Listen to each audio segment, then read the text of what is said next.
All right, so another classic horror film is now on 4K thanks to Scream Factory. We're talking about My Bloody Valentine. Let's get into it.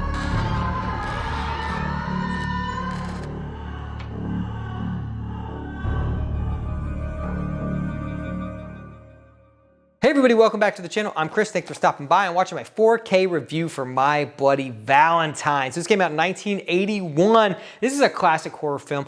I loved it. I haven't watched it in a while, honestly. I watched the remake not too long ago. I was super surprised how much I had forgotten about this movie, and I was surprisingly like, oh yeah, I love this movie. It's a great movie. So I got the slipcover version. I know there's an alternate version on Scream Factory's website. So there's the back, no reversible art, but I do actually have the Blu-ray, so I think I'm just gonna take out this. It's packed, or I would show it to you. But I think I'm gonna just swap the artwork so I can keep that, because I'll probably get rid of the Blu-ray. So I wanna keep that alternate art on here. But overall, this looks really good. I'm very surprised. It has Dolby Vision, and we do have a 2.0 mono master audio, and then we have a 5.1 DTS master audio as well. And both sound incredible. I really do prefer the mono track for this movie. It just works so much better for me. But the 5.1 isn't bad, but I do like that we have both of the options. So again, with this release, like Pumpkinhead before it, which I'll link up here so you can check out my recent review of Pumpkinhead, the Steelbook, and there's not a lot of new special features. And by a lot, I mean there's none. We do have a new 4K scan restoration in Dolby Vision, which is nice. And again, this looks phenomenal. This is a huge upgrade from the Blu-ray as far as I'm concerned. In my opinion, personally, I saw a big difference between the two, and I'm happy to report that. It's just overall great. And I just like getting a lot of these classic films restored in 4K. It's nice. This may be the best that they ever look. And so it's just nice to kind of have these again, because I know they're going through a lot of their back catalog and just taking those and making 4Ks, which is fine.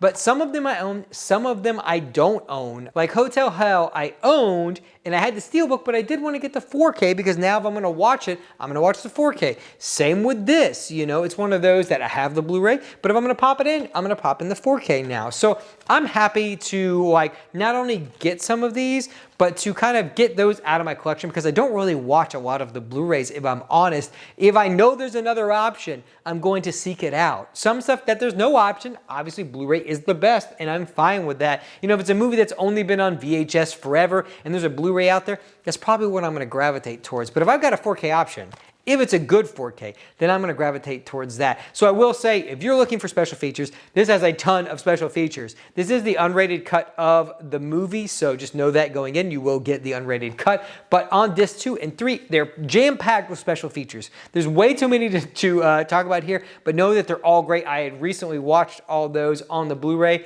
Again, nothing new here, but it's jam-packed with all that goodness. So if you really like My Bloody Valentine, you've got a lot to sink your teeth into with this release. So overall, it's a highly recommend for me, as I love this movie a ton, and I had a lot of fun revisiting it when I watched it the other night. So again, highly recommend for me. The video is great, the audio is great, and everything about this release is solid for me. I think I just get lucky with some of these things and what I pick, because I know there are some 4Ks from Scream Factory that aren't all there. They're almost perfect, but they're just not. But I just happen to pick good movies. I think the only thing that I've ever gotten that I really was kind of iffy about, Friday the 13th when that came out, but that was Paramount, not them.